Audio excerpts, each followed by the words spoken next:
The groom wakes up in the morgue and becomes desperate when he hears his fiancée talking about Michael had always been seen as the perfect example of success.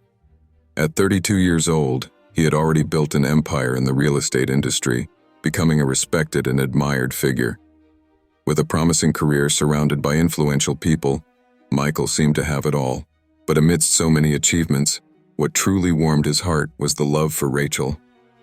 They met at a charity event where he saw her for the first time. The sparkle in her eyes and her charming smile captivated Michael instantly, and from then on, Rachel became the center of his universe.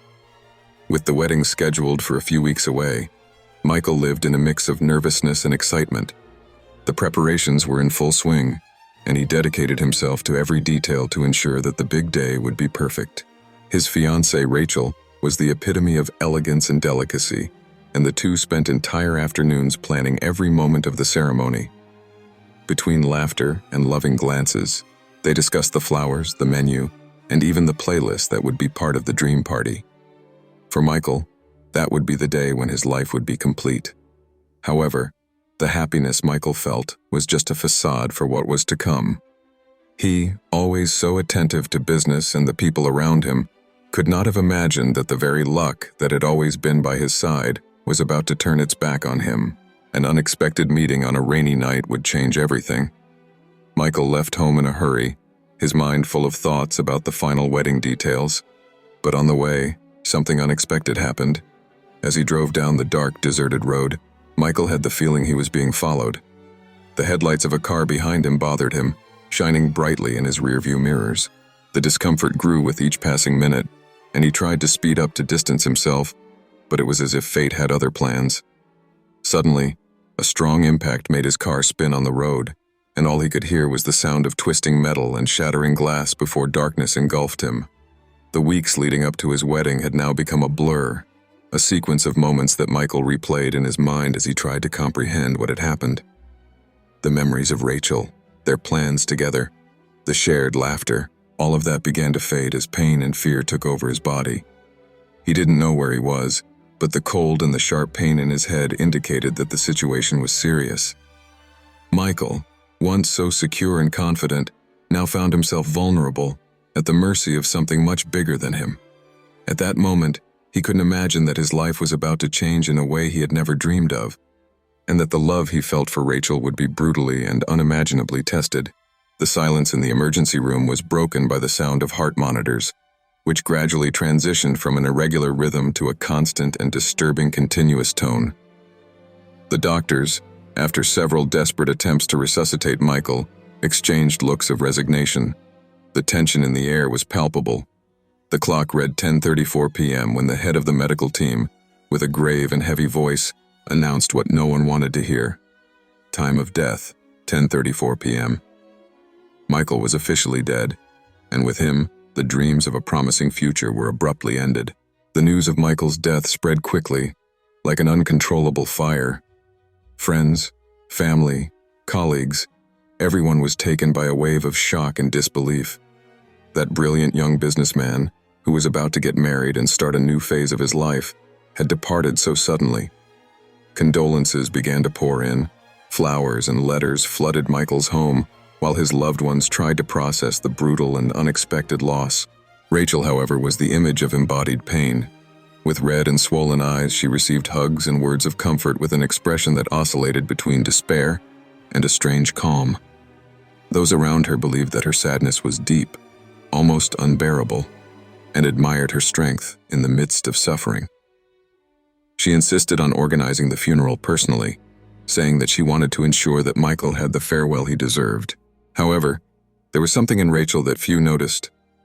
When she was alone, away from curious eyes, her demeanor changed. The despair she displayed in front of others disappeared, replaced by a calculated coldness. In moments of carelessness, a dark expression crossed her face, as if she were pondering something that no one else could understand. When she was with Thomas, the man Michael had never suspected, a glimmer of complicity appeared in her eyes, revealing a truth she hid from the world. During the nights leading up to the funeral, Rachel and Thomas met in secret, discussing every detail of what they would do next. Thomas' apartment became the scene of their conspiracies, where whispers and furtive glances traced their next steps. Thomas, always cold and meticulous, calmed her with promises of a future filled with luxury and freedom, while Rachel listened, absorbing every word as if it were the only solace she had left. Michael slowly opened his eyes, but all he saw was darkness.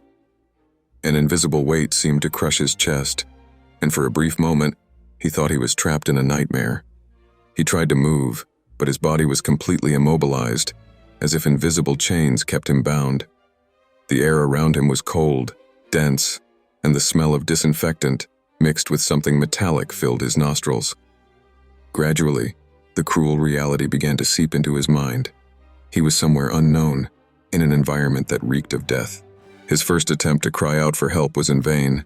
His throat was dry, and his muscles did not respond as they should. Panic set in, and he began to force his memory, trying to understand how he had ended up there. Confused images of an accident, the shrill sound of twisted metal, and unbearable pain in his head returned like flashes. Then, the terrifying conclusion hit him like a cold wave. He was in the morgue, a place where the living should not be. Fear quickly turned into claustrophobia. Michael tried once again to move his arms, his legs, anything that would give him a sense of control, but it was as if his body no longer belonged to him. He could feel his extremities, but they were heavy, lethargic, as if the blood was not flowing properly. A sense of despair began to grow, fueled by the absolute silence that surrounded him. Every second seemed like an eternity, and the solitude there was suffocating, a presence that oppressed him with every attempt to regain consciousness. As the minutes passed, the silence became unbearable. Michael began to hear his own heartbeat with frightening intensity, echoing in his mind like a drum. He needed to concentrate, he needed to find a way to escape, but his brain seemed to be fighting against him. Disordered thoughts crossed his mind, and all he could think of was Rachel, how she must be suffering from his loss, unaware that he was still there, fighting to survive. But then, a new and terrifying realization emerged. Why was he immobilized? What had they done to him? Michael forced his mind to recall what he knew about morgues, and the fear grew. Were they about to embalm him? The idea was so horrifying that he almost felt like laughing, but no sound came out. His mind was racing, desperately trying to find a rational explanation, but nothing he thought of brought any comfort. He was a prisoner of his own body, with only the growing fear that his time was running out as his company. Breathing became increasingly rapid, his chest rising and falling at a frantic pace. It was becoming difficult to maintain control, and despair was dragging him into a bottomless abyss. He could feel cold sweat trickling down his forehead, mixed with tears he hadn't even realized were there. Michael, the man who had always had everything under control, now found himself at the mercy of a fate he did not understand, unable to fight or flee. It was then that an unexpected sound broke the absolute silence. Footsteps. They were muffled but unmistakable, echoing through the cold walls of the morgue. Michael stopped breathing for a moment, listening intently. Maybe this was his chance. Maybe someone could hear him and realize the terrible mistake. He needed to gather strength, needed to do something, anything, to alert the person approaching. But at the same time, an inexplicable sense of dread began to take hold of him. Who would be there at that hour? And what could they want with a man everyone believed was dead? The sound of the footsteps grew louder, echoing off the cold walls of the morgue. Michael, trapped in his own body, tried once again to scream, but his voice seemed choked in his throat. His heart raced, pounding hard against his chest, as he struggled to stay conscious and pick up any sound that might indicate help. The hope of being saved grew, but a strange unease accompanied it, as if he sensed something was terribly wrong. Then he heard it. First, only indistinct murmurs, but soon the voices became clearer. The first voice almost made his heart stop. It was Rachel. At first, he felt immense relief upon hearing the woman he loved, believing that she had come to claim his body, to give him a proper farewell. But as his mind registered the cold and controlled tones of her voice, something began to feel out of place. The Rachel he knew, the one who should be devastated, did not seem at all emotional. A second voice echoed in the room, a male voice that Michael did not immediately recognize. It was deep, with a calculated intonation that made Michael's blood run cold. Who was that man? Why was he there alongside Rachel in the middle of the night, in that place overflowing with sadness and death? Michael desperately tried to piece things together, but the fog in his mind made it difficult to concentrate. The anguish of not knowing what was happening mixed with the feeling that he was about to discover something devastating. The voices continued, now closer. Michael held his breath, trying to hear every word. Rachel spoke first. Her tone was almost cold. He had never heard her like that before, not even in her worst moments. She seemed distant, almost professional, as if discussing business and not dealing with the death of the man she was supposed to marry in a few days. Michael felt a tightening in his chest, as if something inside him was slowly shattering. "Everything is going as planned," said the man. The words hung in the air, laden with a weight that Michael could not immediately comprehend. Rachel's response came quickly, a cold confirmation that chilled his soul. "Yes, no one suspects anything." That sentence, so simple and direct, was like a punch to Michael's stomach.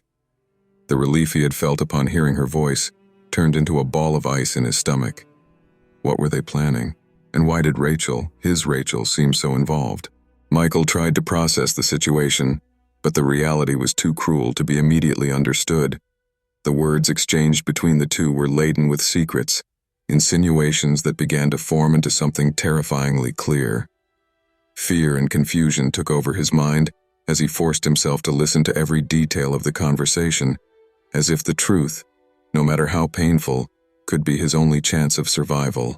The darkness surrounding Michael seemed to close in with each passing second, as if the weight of the impending discovery was crushing him. The voices grew sharper. Each word was a stab to his heart. The person he loved more than anything in life was involved in something terrible, something he still didn't fully understand but knew was deadly. At that moment, the only thing left to Michael was the desperate hope that he was interpreting everything wrong, even though deep down, he already knew the truth. The words exchanged between Rachel and the man, whom Michael now knew was named Thomas, penetrated his mind like sharp knives, each phrase opening a new and deeper wound. As he listened, the truth began to unfold before his eyes, cruel and relentless. The accident that nearly took his life was no coincidence, nor was it an act of fate. It was a plan, meticulously orchestrated by Rachel and Thomas, with a single goal: to kill him. The revelation hit him like a punch in the stomach. Rachel, the woman with whom he had dreamed of spending the rest of his life, had planned his death. Michael felt his throat close, the air leaving him as the full understanding of the betrayal settled in his heart. He wanted to scream, to get up from there and confront them, but his body remained immobile, his voice trapped in his throat. The helplessness was an almost unbearable torment, a prison of pain and despair. Thomas, the man whose voice Michael now began to hate with every fiber of his being, spoke with a tone of confidence that disgusted him. "Everything went as planned," he said, the pride evident in every word. "No one will ever suspect it was anything more than a tragic accident." The coldness of those words made Michael's blood run cold. He was just a pawn in their game, an obstacle to be removed so they could take his fortune and live the life they had planned together. Rachel responded in a tone that Michael had never heard before, a mix of disdain and satisfaction. "Now we're free," she said, and those 3 words sounded like a death sentence. Michael realized that the woman he loved, whom he would have protected with his own life, had sold him out for a handful of money and empty promises. The love he believed to be true was, in reality, a farce, a performance to hide Rachel's darkest intentions. As the conversation continued, the details of the sordid plan emerged, as if Rachel and Thomas were discussing a routine business transaction. They mentioned forged documents, secret bank accounts, and even how to divide Michael's fortune. Each sentence revealed the depth of the betrayal, making it clear that everything had been carefully orchestrated. The coldness and precision with which they had planned his death were of a cruelty that Michael had never imagined possible. The horror of the discovery nearly paralyzed him. Michael felt like a ghost, trapped between life and death, condemned to hear every detail of the conspiracy without being able to react. The idea that Rachel, The woman with whom he had shared his dreams, his secrets, and his bed could be capable of something so monstrous was unimaginable. And yet, there she was, next to her accomplice, discussing the fruits of her betrayal without a hint of remorse. Oh, mommy, okay. Every word he heard destroyed another piece of his heart, but at the same time, it began to ignite a different flame within him. The initial shock gave way to a new emotion: anger. It wasn't just ordinary anger, but a deep hatred born from the feeling of being deceived in such a vile manner. Michael knew that if he wanted to survive this ordeal and seek justice, he would need to control that fury, turn it into something more powerful. But at that moment, the only thing he could do was listen, absorb every detail, and wait for his chance at revenge. The metallic cold of the morgue table seemed to seep into Michael's bones, but he knew that his survival depended on his ability to remain still and silent. His mind raced, processing the devastating discovery of the betrayal, while a new plan began to form. Pretending to be dead was his only option at that moment. He needed time, needed to hear more, to fully understand what Rachel and Thomas had plotted. The hatred that burned in his chest was kept under control, transforming into a cold and calculated force. Each second that passed as he listened to the accomplices conspiring around him felt like an eternity. The anger mixed with shock was turning into determination. Michael felt he was fighting a battle against his own instincts, which screamed at him to get up and confront the traitors right there. But he knew that if he revealed his presence at that moment, everything would be lost. He needed to think coldly, act cautiously, and wait for the perfect opportunity to strike back. The whispers between Rachel and Thomas continued. Each word was like a piece of an evil puzzle falling into place. Michael absorbed everything, every detail of their plans, every flaw they might make. As they did so, he began to mentally trace his path to revenge. It wouldn't be something impulsive or hasty. No. He planned to make Rachel and Thomas pay dearly as possible, for every drop of poison they had poured against him. Staying quiet and still was torture, but Michael knew that the key to his revenge was patience. Pretending to be dead required superhuman mental strength, absolute control over his body and emotions. He felt the adrenaline pulsing, the uncontrollable urge to move, to react. But he took a deep breath, stabilizing the heart rate that seemed to want to betray him. He could not make a single mistake. His life and his revenge depended on it. The minutes dragged on, and as terrifying as the situation was, Michael began to realize that this position of apparent helplessness gave him an advantage. While Rachel and Thomas believed they were discussing their plans without witnesses, Michael was becoming more and more informed about their future steps. He would hear everything, know everything, and then turn the tables in his favor. The power of knowledge was now in his hands, and he would use it with surgical precision. The pain they had inflicted deserved a response in kind. Michael imagined their expressions when they discovered he was alive, when they realized that all their plans had been destroyed by the very man they tried to kill. Finally, the conversation between Rachel and Thomas began to wane, and Michael knew that his time was running out. He heard the sound of footsteps moving away, and silence once again dominated the room. But this time, the silence was his ally. Michael remained in his position, still without moving, waiting for them to have completely left. The darkness around him was no longer a prison, but a cloak under which he would begin his journey of cold and calculated revenge. The heavy silence that settled after Rachel and Thomas' departure was almost deafening. Michael remained motionless for a long time, absorbing every detail of the conversation he had just heard. His mind, once dominated by shock and pain, was now focused on a single mission: revenge. He knew he could not act rashly. Any mistake would be fatal. His cunning, which had helped him build an empire, would now be his greatest weapon in dismantling the traitor's plan. The first piece of the puzzle was identifying his resources. Michael was naked, without money, without documents, and without allies, at least that he knew of. But he still had something very valuable: his knowledge and a network of powerful contacts who had no idea what had happened. He needed to find a way to reach them, without alerting Rachel and Thomas, and then prepare the ground for a counterattack. Everything had to be done in the utmost secrecy. Every second spent in that morgue represented a risk. Michael began to analyze his surroundings, looking for an exit, a way to connect with the outside world without being seen. The tension was palpable, and the adrenaline that had once helped him stay alive now fueled his determination. He visualized what he needed to do, from recovering his identity to the final act of exposing the traitors. Each step had to be precise, each move calculated. His mind outlined possible scenarios, whom he could trust, which moves would be safe, and where to strike first to cause the most impact.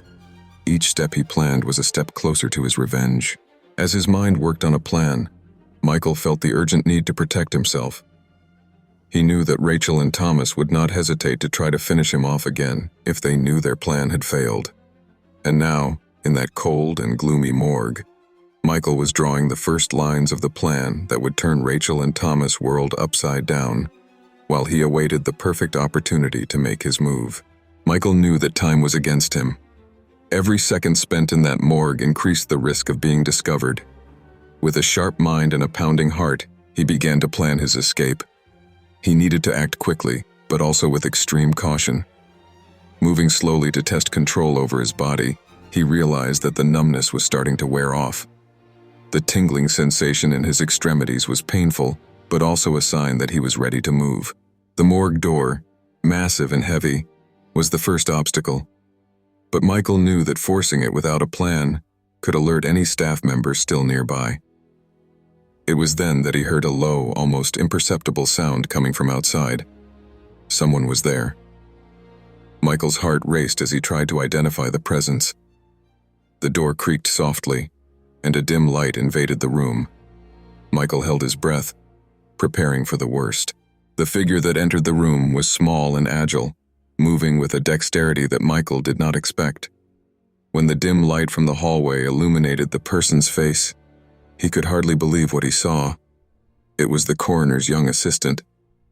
The boy, whose eyes now widened upon realizing that Michael was alive, took a step back, shocked. But instead of screaming, he ran to Michael and whispered, "I knew something was wrong. Let's get out of here." Relief mixed with adrenaline took over Michael. He accepted the assistant's help to get up, his body still sore but quickly regaining strength. Together, they moved in absolute silence through the empty corridors of the morgue, each step echoing like a whisper of survival. The boy knew the guard schedules well and the blind spots of the security cameras. Every second felt like an eternity, but Lucas guided Michael with surprising precision, as if he had rehearsed this escape countless times in his mind. As they advanced through the cold and dark corridors, the tension was almost unbearable. Michael could feel his pulse in his ears, the sound of his heart beating like a war drum.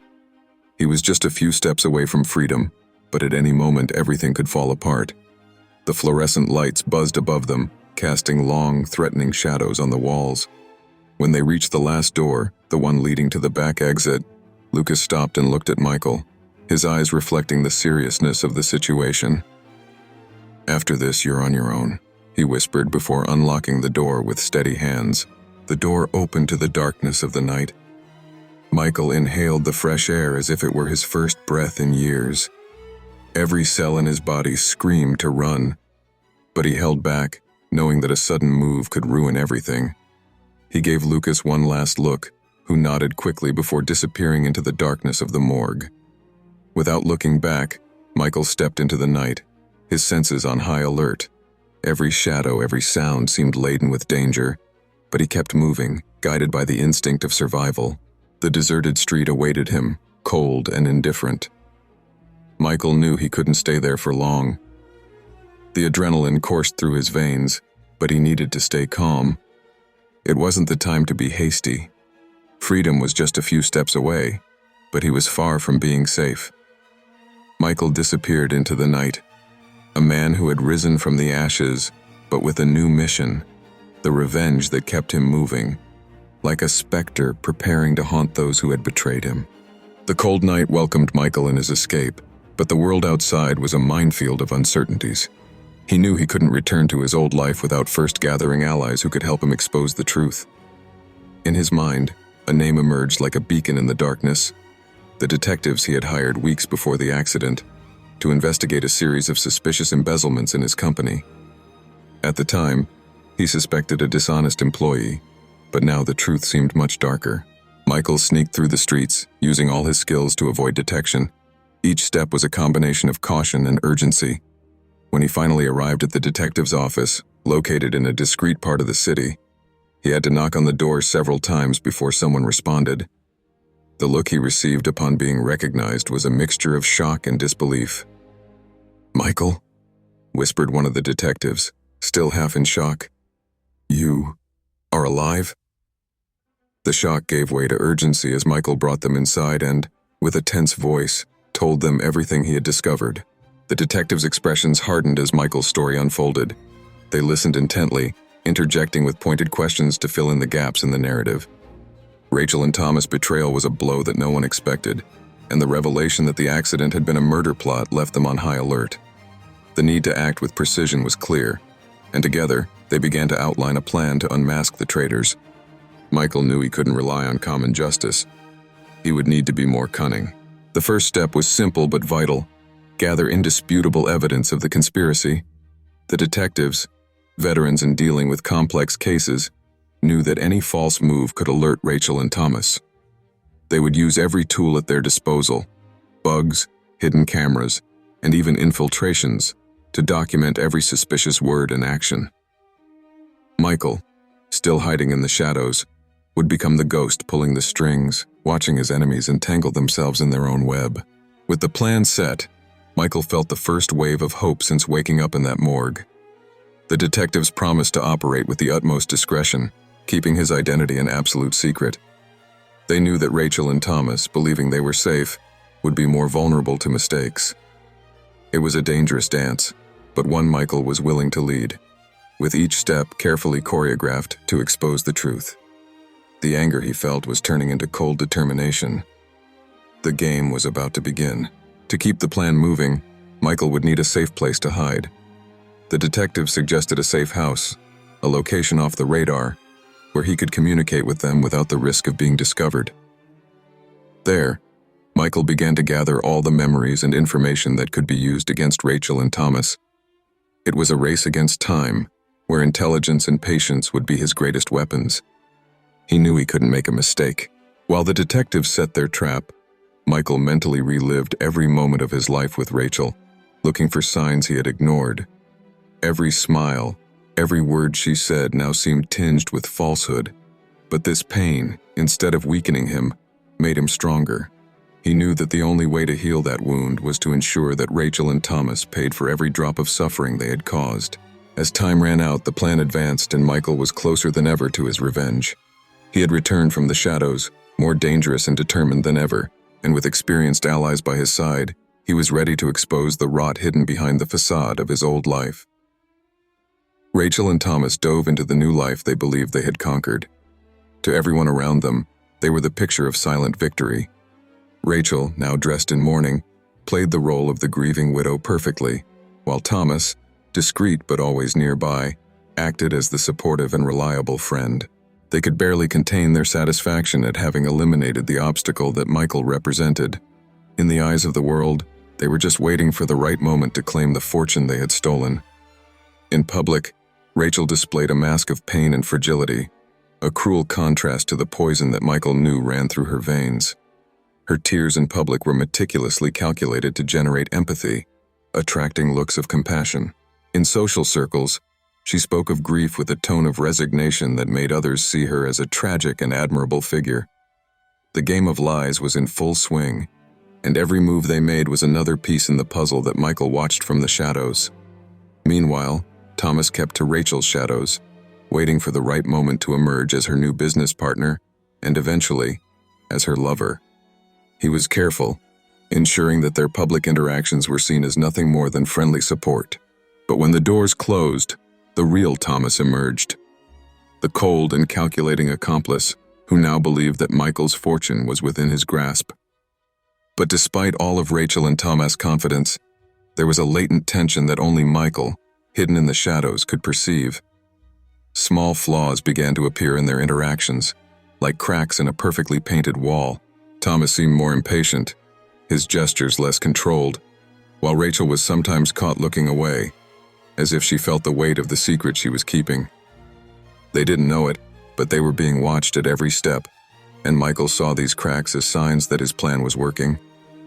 The detectives Michael hired had placed the traitors under constant surveillance, recording conversations, photographing meetings, and mapping their actions. Rachel and Thomas believed they were acting with total impunity, but every move they made was carefully documented. Michael, in his hiding place, analyzed each piece of information with coldness and precision, waiting for the right moment to strike the final blow. Rachel, even confident, began to feel the pressure. The certainty that she had overlooked something, some detail that could reveal the truth, kept her up at night. Thomas was not immune to this feeling either. No matter how hard they tried to hide it, the weight of guilt and the paranoia of being discovered began to affect their decisions. Small slips became more frequent, and Michael, with a keen eye, knew that the house of cards they had built was about to collapse. With each passing day, Rachel and Thomas came closer to what they believed was the conclusion of their plan. But little did they know, the real game was just beginning. As they continued to weave their lies, Michael was one step ahead, manipulating the pieces on the board with the skill of a master.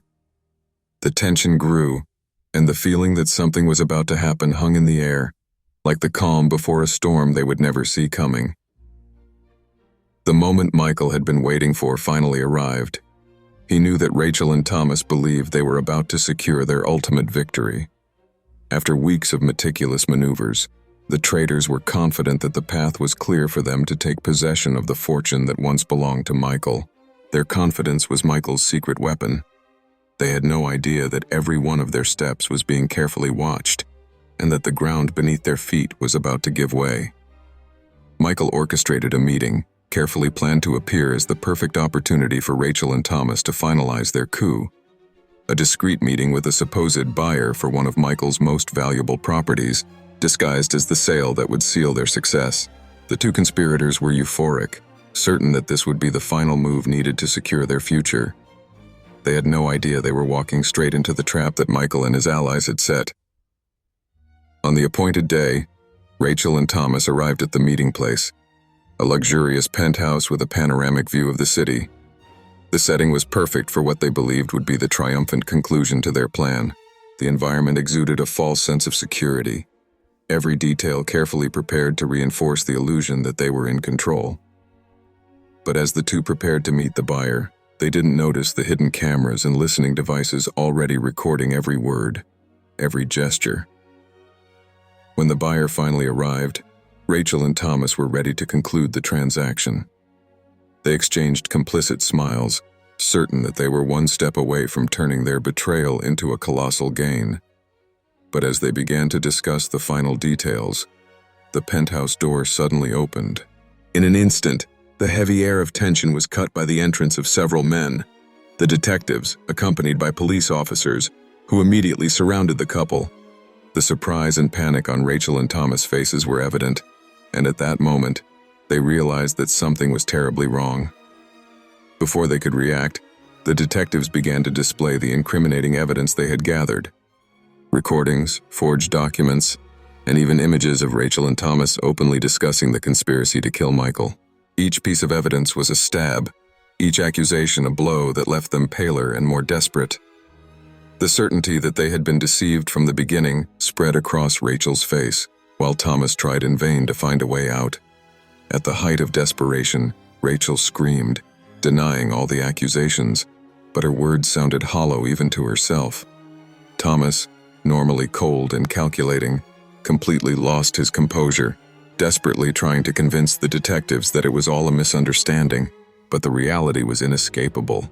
They were surrounded with irrefutable evidence that condemned them. The coup they had so carefully planned was falling apart before their eyes. And then, in the midst of the chaos, emerged the figure they never expected to see again. Michael, alive and standing, entered the room.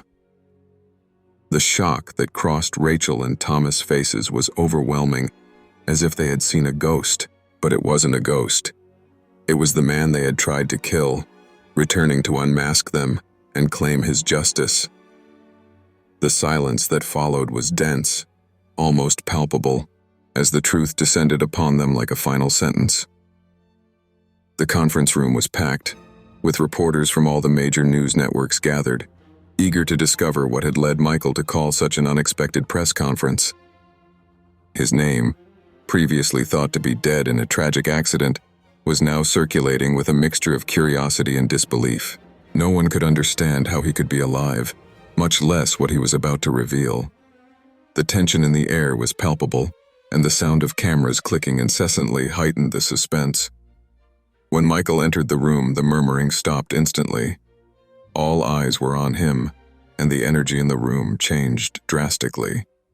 There was something different about Michael, a strong and determined presence that seemed almost unreal. He walked to the podium with firm steps, and after a brief moment of silence, he began to speak. His voice, calm but laden with contained emotion, echoed through the room, and what he said in the following minutes left everyone present stunned. Michael, clearly and concisely, revealed the macabre plan that Rachel and Thomas had orchestrated to take his life and seize his fortune. Every detail was exposed with surgical precision, from the meticulously planned accident to the secret meetings recorded by the detectives. The room was in absolute silence, and every word from Michael fell like a final sentence. It was as if the whole world was holding its breath as he unraveled the dark plot that had almost destroyed him.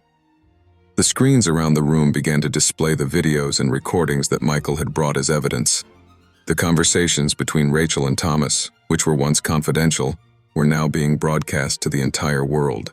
The audience watched, in real time, the coldness with which the two discussed their plan, the lack of remorse that revealed their true nature. The mask of pain and suffering that Rachel had worn in public crumbled before everyone's eyes. There was no denying their guilt. The evidence was irrefutable. When the images of Rachel and Thomas, completely unmasked, were projected on the screen, a murmur of shock ran through the room. The public humiliation of the traitors was complete, and the impact of the revelations was devastating. Rachel, who had presented herself as the grieving widow, was now seen as a ruthless killer. Thomas, always discreet, was revealed as the ruthless accomplice. The journalists, usually impassive, could not hide their reactions of astonishment and disgust. The tension reached its peak when Michael, in a firm tone, declared that he had survived not by chance, but to ensure that the truth came to light. He spoke of the pain of being betrayed by those he loved the most, but also of the determination to seek justice. He ended his speech with a promise that Rachel and Thomas would pay for their crimes, not only before the law, but before the public they had tried to deceive. The cameras captured every moment, every expression of horror and regret on the faces of Rachel and Thomas, who were watching everything from a cell, with no way out. The truth had been revealed in a forceful and relentless manner, and the world now knew who they really were. Michael finally left the podium, but the repercussions of his words and the images shown at that press conference would echo for a long time, forever changing the public's perception of him, Rachel, and Thomas. The trial of Rachel and Thomas was an event that stopped the city. All eyes were on the courthouse, where the lives of the two conspirators would be decided. The public, once deceived by Rachel's facade of pain and respect, now saw the traitors for what they truly were. The courtroom was packed, with reporters and onlookers eagerly awaiting to see justice served. Michael, sitting in the front row, watched everything with an outward calm that masked the storm of emotions within him. During the trial, the evidence presented by Michael and the detectives was devastating. The recordings of the conversations between Rachel and Thomas, the suspicious financial transactions, and the testimonies of experts completely dismantled any attempt at a defense. Rachel tried unsuccessfully to evoke sympathy, but the victim mask had already been torn off, revealing a cold and calculating woman. Thomas, on the other hand, remained silent, the empty gaze of a man who knew he had lost everything. When the judge finally pronounced the sentence, the room held its breath. Rachel and Thomas were sentenced to long prison terms, with no possibility of parole for many years. The judge's words were severe, reflecting the disdain for the betrayal and the cruel act of trying to murder Michael out of greed. The sentences not only ended the freedom of the two, but also marked the end of any vestige of power they might have had. Justice had prevailed, and the verdict echoed as a warning to all who thought they were above the law. With the conviction of Rachel and Thomas, a sense of closure began to spread. The public, who had followed every twist and turn of the case, could not help but reflect on the themes that had been exposed. Betrayal, a word that carried such a heavy weight, had been personified in the figure of Rachel. Justice, represented by Michael's return and his tireless fight, was a powerful reminder that the truth, no matter how painful, always found a way to emerge. Michael, for his part, felt a complex mixture of emotions as he watched the traitors being led away in handcuffs to serve their sentences. There was no joy, only a sense of justice finally realized. He knew that no matter how much Rachel and Thomas paid for their crimes, the emotional damage they caused him could not be repaired. But there was a grim satisfaction in knowing that they would face the consequences of their actions, that the evil they had tried to inflict on him had turned against them in an implacable way. With the trial concluded, Michael began to rebuild his life, one step at a time. The scars of the experience were still fresh, but he was determined not to let the past define him. There was a quiet peace in knowing that he had done what was right. The society that once admired his material success now looked at Michael with a new admiration, respecting not only his resilience but also his integrity. The repercussions of the case were profound. People everywhere began to question their own lives, reflecting on the nature of trust, power, and justice. Michael's story, of a victim who refused to remain silent, became a symbol of courage and perseverance. And while Rachel and Thomas faced their dark days behind bars, Michael, now free from the shadows of the past, looked to the future with renewed determination, ready to find a new purpose in his life. The chapter of betrayal was finally closed, but Michael's story was far from over. He knew that his journey was just beginning, and that the lessons learned on that painful path would be fundamental for what was to come. With the trial of Rachel and Thomas concluded and justice finally achieved, Michael felt the weight of the past begin to dissipate. But instead of retreating into bitterness or solitude, he realized that his experience, no matter how traumatic it had been, could serve a greater purpose. He had survived one of the worst betrayals imaginable, and now, more than ever, he felt the need to give meaning to that survival. It was then that he decided that his life would not be defined only by revenge, but by the ability to transform pain into something positive. Michael began working quietly, first helping people who, like him, had been victims of conspiracies and fraud. Using his vast network of contacts and his knowledge of the corporate world, he started offering legal and strategic support to those who found themselves in desperate situations. He knew how easy it was to feel powerless when confronted with greater forces, and so his mission became personal. Each case he took on was a new opportunity to bring justice, not just for others, but for himself as well. The stories of the people he helped began to spread. Michael was not just a survivor, he had become a symbol of resilience and justice. His reputation grew, but unlike the times when his name was associated with financial success, now he was seen as a figure of integrity, someone who used his power to protect the vulnerable. This new phase of his life brought a sense of purpose he had never felt before, a satisfaction that went beyond the material wealth he once pursued. He established a nonprofit organization dedicated to supporting victims of fraud and conspiracies, providing them with the resources and support they needed to face their own challenges. Michael was the face of the foundation, but he preferred to work behind the scenes, ensuring that those who needed help received it without fear or hesitation. His connections with lawyers, investigators, and even psychologists created a robust support network where people could find the strength to fight back. As his foundation grew, Michael began to see the fruits of his labor.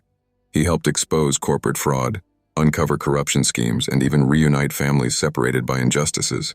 Each victory, no matter how small, was a reaffirmation that he was on the right path. What had started as a way to deal with his own pain had turned into a crusade for justice, a mission he was determined to continue. Michael was no longer the man who blindly trusted, who believed that the world was just. He now understood the complexities of human nature, but instead of letting them corrupt his spirit, he used them to strengthen his new purpose. Instead of bitterness, there was a serene determination in his eyes, a conviction that no matter how dark the situation, there was always a way to fight back. And it was this belief that he conveyed to everyone he helped. He knew he couldn't change the past, but he could ensure that the future was different, for him and for those who crossed his path. His journey had brought him to a point of transformation, where he had found a new meaning in his life. Michael was not just a survivor.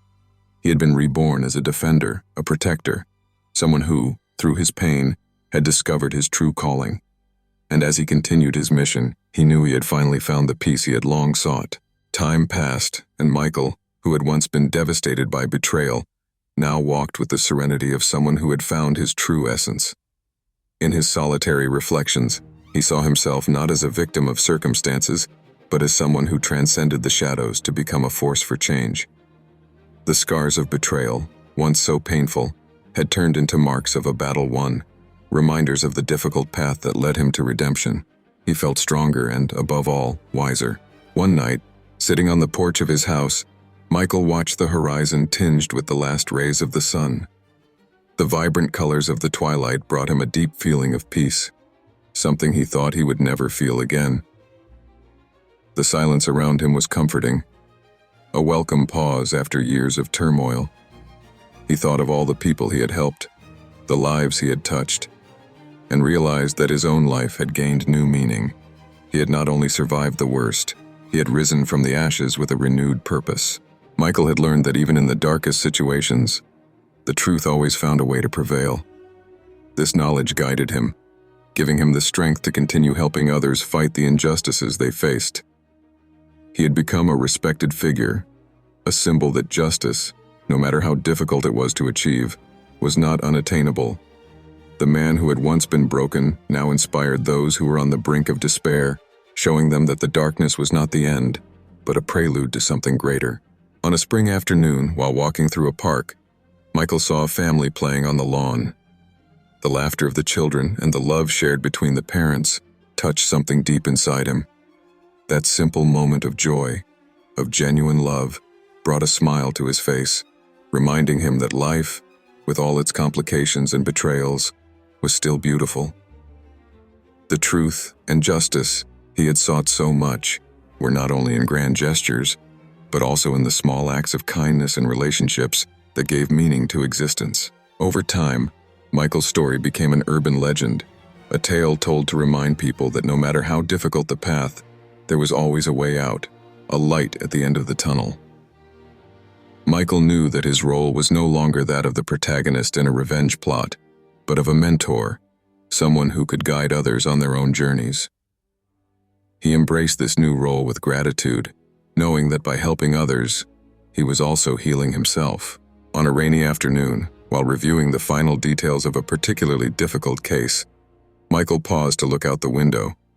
The rain, which once brought painful memories, was now seen as something purifying, washing away the past and nurturing a future he was building with his own hands. He no longer feared what was to come. On the contrary, he embraced each new challenge as an opportunity to continue his work and in some way make a difference. Michael's story is proof that the truth, no matter how hidden, finds its way. He, who walked among shadows and survived the deepest betrayals, now lived a life full of purpose and peace. He understood that justice was not always swift, but that with patience and perseverance, it prevailed. And as he continued his journey, Michael knew that regardless of what lay ahead, he was prepared, stronger, wiser, and above all, at peace. If you enjoyed Michael's incredible story, subscribe to our channel and activate notifications so you don't miss any of the upcoming videos. If you love exciting chronicles and want to support our channel to continue bringing more quality content, consider contributing through Buy Me a Coffee. The link is in the first pinned comment. Your help is essential for us to keep improving. Thank you for your support. See you in the next exciting chronicle.